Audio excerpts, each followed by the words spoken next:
皆さんこんばんは。あんこキッチンにようこそ。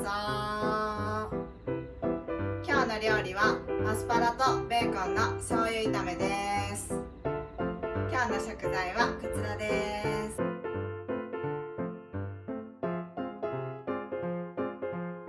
今日のポイント食材はアスパラです。じゃん。アスパラには体の熱を冷まし、汗などで失われた水分を補う作用があります。また余分な水分を取り除く作用もあるため、むくみが気になる人にもおすすめです。それでは作っていきますね。フライパンに油を熱してベーコン、アスパラ、しめじを加えて炒めていきます。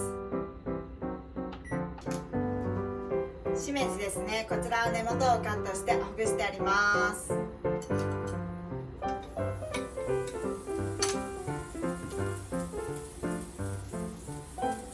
アスパラですね、こちらは食べやすい大きさに斜めにカットしてあります。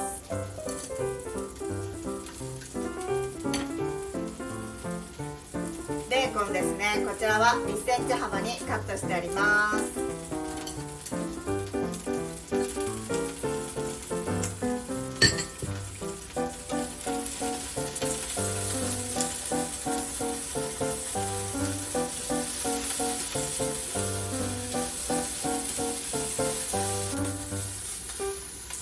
こんな感じにしめじがしんなりしたら味付けしていきます。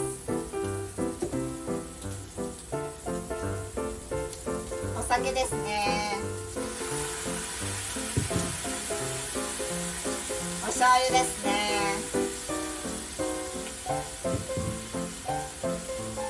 塩と胡椒ですね、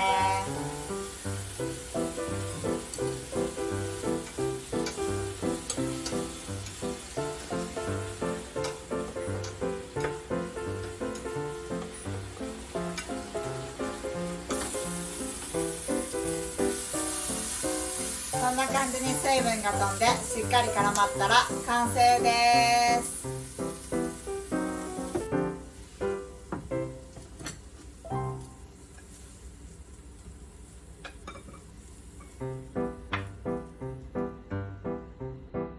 できました。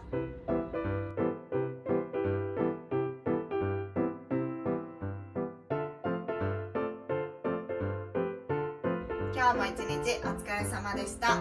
みんなが元気になれるように料理を中心に毎日配信していきます。いつかキッチン付きの整体院を夢に向かってこれからも頑張っていきます。